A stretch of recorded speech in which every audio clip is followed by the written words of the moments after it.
Hi all, hidden ഡോക്സിൻ്റെ പുതിയൊരു വീഡിയോയിലേക്ക് എല്ലാവർക്കും സ്വാഗതം. ഞാൻ നിങ്ങളുടെ KJ. ഇന്ന് ഞാൻ നിങ്ങളുമായിട്ട് ഷെയർ ചെയ്യാനായിട്ട് ആഗ്രഹിക്കുന്നത് UK-യിൽ പലതരത്തിലുള്ള സ്കാമുകളുണ്ട്. അതിലെ വളരെയധികം ആളുകൾക്ക് തങ്ങളുടെ അക്കൗണ്ടിൽ നിന്നും ക്യാഷ് നഷ്ടപ്പെട്ടിട്ടുള്ള ഒരു ടൈപ്പ് ഓഫ് സ്കാമിങ്ങിനെ കുറിച്ചാണ് ഇന്ന് ഞാൻ നിങ്ങളുമായിട്ട് ഷെയർ ചെയ്യുന്നത്. UK-യിൽ ഇപ്പോൾ ഓൾറെഡി കുറച്ച് നാളായി ഇവിടെ വന്ന് സെറ്റിലായവർക്കൊക്കെ ഈ സ്കാമിനെ കുറിച്ച് ഐഡിയ ഉണ്ട്. എന്നാൽ പുതിയതായിട്ട് വരുന്ന ആളുകൾക്ക്, എസ്പെഷ്യലി സ്റ്റുഡൻറ്റ് വിസയിലൊക്കെ വരുന്നവർക്ക്, തന്നെത്താനാണ് വരുന്നത്, ഇപ്പോൾ ഡിപ്പെൻഡൻസ് ഒന്നും കൂടെ ഇല്ല. അപ്പോൾ അങ്ങനെയുള്ള ഒത്തിരി പേർക്ക് ഈ സ്കാമിൽ കൂടെ അവരുടെ അക്കൗണ്ടിൽ നിന്നും ക്യാഷ് നഷ്ടമായി. ഈ സ്കാം എങ്ങനെയാണെന്ന് ചോദിച്ചാൽ, നമുക്കൊരു കോൾ വരും. ആ കോളിൽ അവർ പറയുന്നത് അവർ ഏതെങ്കിലും ഒരു ഒഫീഷ്യൽ ആയിട്ടുള്ള അതോറിറ്റിയിൽ ആണ് വിളിക്കുന്നത്. നമ്മൾ എന്തെങ്കിലും രാജ്യത്തിന് എതിരായിട്ടുള്ള എന്തെങ്കിലും കാര്യങ്ങൾ ചെയ്തെന്നോ അല്ലെങ്കിൽ നമ്മൾ എന്തെങ്കിലും ഫിനാൻഷ്യൽ ക്രമക്കേട് കാണിച്ചെന്നോ ഒക്കെ പറഞ്ഞ് നമ്മളുടെ അക്കൗണ്ടിൽ നിന്നും അവർ കാശ് എടുക്കാനായിട്ട് ശ്രമിക്കുന്നു. ഇത് ഞാനിവിടെ പറയുന്നത്, ഇവിടെ ഈയിടെ അടുത്ത സമയത്ത് ഒരു പെൺകുട്ടി, നമ്മുടെ കേരളത്തിൽ നിന്ന് വന്ന ഒരു പെൺകുട്ടി, സ്റ്റുഡൻറ്റ് വിസയിൽ വന്ന ഒരു പെൺകുട്ടിക്ക് നടന്ന ഒരു അനുഭവത്തിൻ്റെ അടിസ്ഥാനത്തിലാണ്. അതിൻ്റെ അനുഭവമാണ് ഞാനിവിടെ ഷെയർ ചെയ്യുന്നത്, നിങ്ങൾക്ക് എല്ലാവർക്കും ഒരു ഇൻഫോർമേഷൻ എന്ന രീതിയിൽ. നമ്മുടെ കേരളത്തിൽ നിന്നും ഒരു പെൺകുട്ടി ഇവിടെ പഠിക്കാൻ വന്നു സ്റ്റുഡൻറ്റ് വിസയിൽ. അപ്പോൾ അത് കേരളത്തിൽ നിന്നും വന്നപ്പോൾ അതിൻ്റെ കയ്യിൽ ക്യാഷായിട്ട് നമ്മുടെ പൗണ്ട്, ഏകദേശം 600 പൗണ്ട് അത് കൊണ്ടുവന്നിട്ടുണ്ടായിരുന്നു. അപ്പോൾ ഇവിടെ വന്നു കഴിഞ്ഞപ്പോൾ അതിവിടെ ഒരു അക്കൗണ്ട് ക്രിയേറ്റ് ചെയ്തിട്ട്, ബാങ്ക് അക്കൗണ്ട് തുടങ്ങിയിട്ട് അതിനകത്ത് ഈ 600 പൗണ്ട് ഡെപ്പോസിറ്റ് ചെയ്തു. അതിന് ലക്കിലി ഇവിടെ അടുത്ത ഒരു റെസ്റ്റോറൻറ്റിൽ അതിന് ഈ പറയുന്ന പാർട്ട് ടൈം ജോബും കിട്ടി. അപ്പോൾ ഏകദേശം ഒരു മാസം 1.5 മാസമൊക്കെ കഴിഞ്ഞപ്പോൾ അതിൻ്റെ കയ്യിൽ ഏകദേശം 400 പൗണ്ടോളം ആ അക്കൗണ്ടിൽ, മീൻസ് ജോലിയിൽ നിന്ന് വന്ന 400 പൗണ്ടോളം ആ അക്കൗണ്ടിലുണ്ടായിരുന്നു. പ്ലസ് ഈ 600 ചേർത്ത് 1000 പൗണ്ടിന് മേളിൽ അതിൻ്റെ അക്കൗണ്ടിലുണ്ടായിരുന്നു ഏകദേശം 1.5 മാസമൊക്കെ ആയപ്പോഴത്തേക്ക്. ഇതിൻ്റെ ഇടയ്ക്ക് ഈ പെൺകുട്ടി ഈ പറയുന്ന NI നമ്പർ കിട്ടാനായിട്ട് അപ്ലൈ ചെയ്തിട്ടുണ്ടായിരുന്നു, ഈ നാഷണൽ ഇൻഷുറൻസ് നമ്പർ. ആ ഈ നാഷണൽ ഇൻഷുറൻസ് നമ്പറിൻ്റെ ലെറ്ററും ആ നമ്പറോട് അടങ്ങുന്ന ലെറ്റർ വന്നപ്പോൾ ഈ നാഷണൽ ഇൻഷുറൻസിൻ്റെ ഷീറ്റിൽ ഈ പെൺകുട്ടിയുടെ പേര് സ്പെല്ലിങ് തെറ്റായിട്ടായിരുന്നു കൊടുത്തിരുന്നത്. എന്ന് പറഞ്ഞാൽ അത് പ്രൊനൗൺസ് ചെയ്യുമ്പോൾ ആ പേരായിരിക്കത്തില്ല വരുന്നത്. ഒരു എക്സാമ്പിൾ പറഞ്ഞാൽ, ഗോപി എന്നാണ് പേരെങ്കിൽ ആ G മാറി B ആയിപ്പോയി, ബോബി എന്നായിപ്പോയി. ആ രീതിയിൽ ഉള്ള ഒരു മിസ്റ്റേക്കായിരുന്നു ആ പെൺകുട്ടിയുടെ പേര് സംഭവിച്ചത്. അപ്പോൾ ഇവൾ വീണ്ടും അതിന് ലെറ്റർ വന്ന ആ ഡിപ്പാർട്ട്മെൻറ്റിലോട്ട്, NI ഡിപ്പാർട്ട്മെൻറ്റിലോട്ട് ഇത് വീണ്ടും ഇങ്ങനെ ഒരു മിസ്റ്റേക്ക് ഉണ്ടെന്ന് അറിയിക്കുകയും അവർ കറക്റ്റായിട്ടുള്ള പേരോടുകൂടി ലെറ്റർ, NI നമ്പർ വീണ്ടും സെൻഡ് ചെയ്യുകയും ചെയ്തു. അപ്പോൾ ഈ ആഴ്ചയാണ്, എന്ന് പറഞ്ഞാൽ ഈ ലെറ്റർ വരുന്ന കറക്റ്റായിട്ടുള്ള വരുന്ന ആഴ്ച തന്നെയാണ് അതിന് ഈ കോൾ വരുന്നത്, സ്കാമറിൻ്റെ. അപ്പോൾ ഈ പെൺകുട്ടി ഈ കോൾ വിശ്വസിക്കാനുള്ള കാരണം, ഈ കോൾ വിളിക്കുന്ന ആൾ പറഞ്ഞത്, ഈ പെൺകുട്ടിയെ വിളിക്കുന്നത് ഈ NI നമ്പറിൻ്റെ ലെറ്ററിൽ ആദ്യം വന്ന തെറ്റായിട്ടുള്ള പേരിലാണ് വിളിക്കുന്നത്. അപ്പോഴാണ് ഇതിന് വിചാരിക്കുന്നത്, അയ്യോ ഇത് ശരിക്കും എനിക്ക് വന്ന ലെറ്ററിലെ എൻ്റെ തെറ്റായിട്ടുള്ള മിസ്റ്റേക്കുള്ള പേരാണല്ലോ എന്ന് ഇത് വിചാരിക്കുന്നതും, ഈ കോള് കറക്റ്റായിട്ടുള്ള ആളുകൾ വിളിക്കുന്നതാണെന്ന് ഇത് തെറ്റിദ്ധരിക്കുന്നതും. അപ്പോൾ ഈ കോൾ വിളിക്കുന്നവർ പറയുന്ന ഇതായിരുന്നു, HMRCയിൽ നിന്ന് വിവരം കിട്ടിയ അനുസരിച്ച് പോലീസാണ് ഈ വിളിക്കുന്നത്, നിങ്ങളുടെ NI നമ്പർ ദുരുപയോഗം ചെയ്തിരിക്കുന്നു, ഈ NI നമ്പർ വെച്ച് നിങ്ങൾ പല സാമ്പത്തിക ക്രമക്കേടുകളും കാണിച്ചിരിക്കുന്നു, അപ്പം അതിൻ്റെ അടിസ്ഥാനത്തിൽ നിങ്ങളെ അറസ്റ്റ് ചെയ്യാൻ പോവാണ്, നിങ്ങളുടെ അക്കൗണ്ടുകളെല്ലാം ഫ്രീസ് ചെയ്യാൻ പോവാണ്, അതുകൊണ്ട് തന്നെ നിങ്ങളുടെ ബാങ്ക് അക്കൗണ്ടിൽ കിടക്കുന്ന കാശെല്ലാം ഞങ്ങളൊരു അക്കൗണ്ട് തരും, ആ അക്കൗണ്ടിലോട്ട് ട്രാൻസ്ഫർ ചെയ്യണം എന്ന് പറയാനായിട്ടാണ് ഈ കോള് വിളിക്കുന്നത് എന്നാണ് ഇതിനോട് പറയുന്നത്. അപ്പോൾ ഇത് കേൾക്കുമ്പോൾ ഇത് പറയും, ഈ പെൺകുട്ടി റിപ്ലൈ ചെയ്യും, എൻ്റെ പേരല്ല അതെനിക്ക് മിസ്റ്റേക്കായിട്ട് വന്ന NI നമ്പറാണ്, ഞാനത് തിരിച്ചവരെ അറിയിക്കുകയും അത് കറക്റ്റ് ആക്കുകയും ചെയ്തു, ഞാനല്ല, അത് വേറെ ആരെങ്കിലും ആയിരിക്കും ദുരുപയോഗം ചെയ്തതെന്ന്. അപ്പോൾ ഈ കോള് വിളിക്കുന്നവർക്ക് മനസ്സിലായി പെൺകുട്ടി ഏകദേശം അവരുടെ വലയിൽ വീണു, അത് പേടിച്ചു എന്ന് മനസ്സിലായി. നമുക്കറിയാം, UG കഴിഞ്ഞ് ഒരു ഡിഗ്രി കഴിഞ്ഞ് ഡയറക്റ്റ് മാസ്റ്റേഴ്സിന് വന്ന ഒരു പെൺകുട്ടിയാണ്. അപ്പോൾ തീർച്ചയായിട്ടും അതിന് വലിയ ലോകപരിജ്ഞാനോ അല്ലെങ്കിൽ മറ്റുള്ള സ്ഥലങ്ങളിൽ പോയി തന്നെ താമസിക്കുകയോ ഒന്നും ചെയ്തിട്ടില്ല. ഇവിടെ പുതിയൊരു കൺട്രി, ഇവിടുത്തെ നിയമങ്ങളെക്കുറിച്ച് അറിയത്തില്ല, ഭാഷ അത്ര വശം കാണത്തില്ല.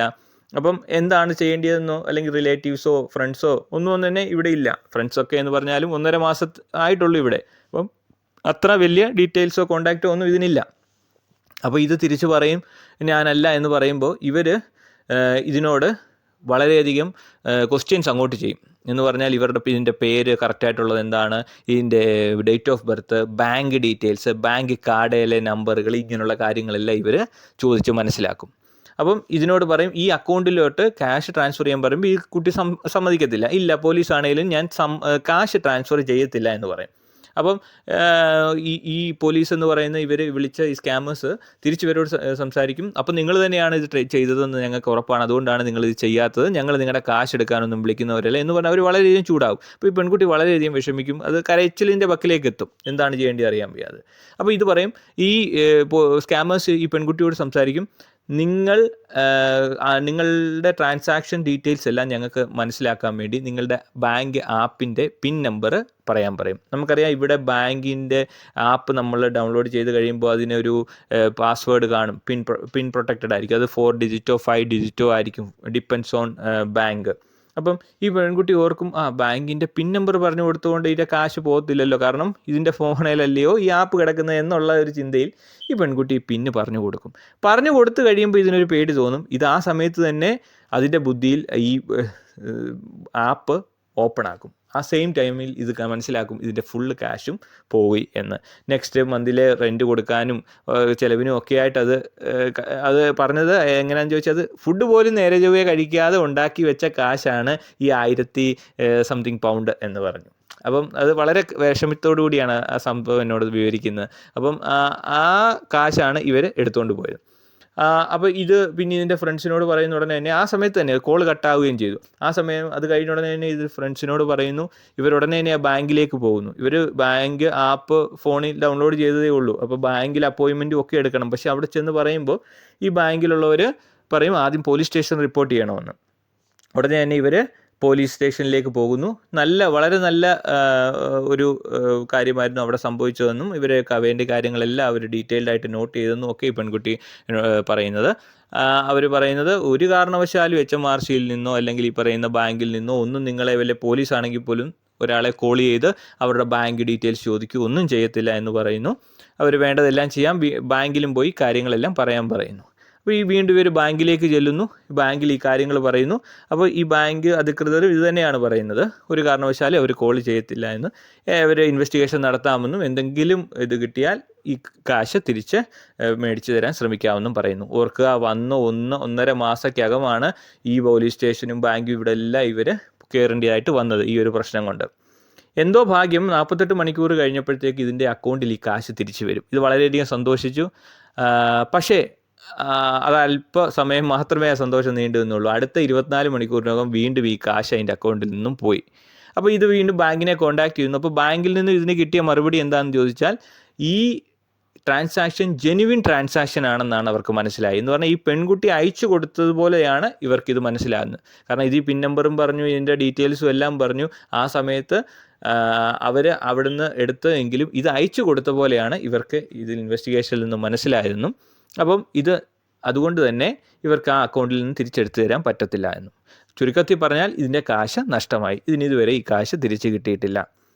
അപ്പോൾ ഈ കോൾ വിശ്വസിക്കാനുണ്ടായ കാരണം ആ NI നമ്പറിൽ ആദ്യം വന്ന തെറ്റായ പേരിൽ ഇവർ വിളിച്ചതുകൊണ്ടാണ്. അപ്പോൾ എങ്ങനെയോ ഇൻഫോർമേഷൻ അവിടുന്ന് ലീക്കായി എങ്ങനെയോ സ്കാമേഴ്സിന് കിട്ടിയതാണ്. അപ്പോൾ നിങ്ങൾ ശ്രദ്ധിക്കുക, നിങ്ങൾക്കും ഇങ്ങനെയുള്ള കോളുകൾ വരാനുള്ള സാധ്യതയുണ്ട്.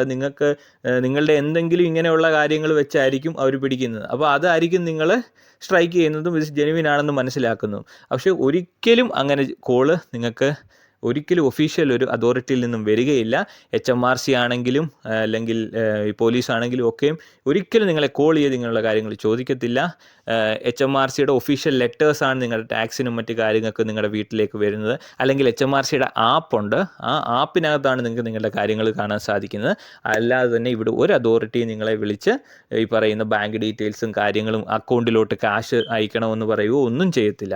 അപ്പം നമ്മൾ കഷ്ടപ്പെട്ടുണ്ടാക്കുന്ന കാശ് സൂക്ഷിക്കാനായിട്ട് എല്ലാവരും പ്രത്യേകം ശ്രദ്ധിക്കുക.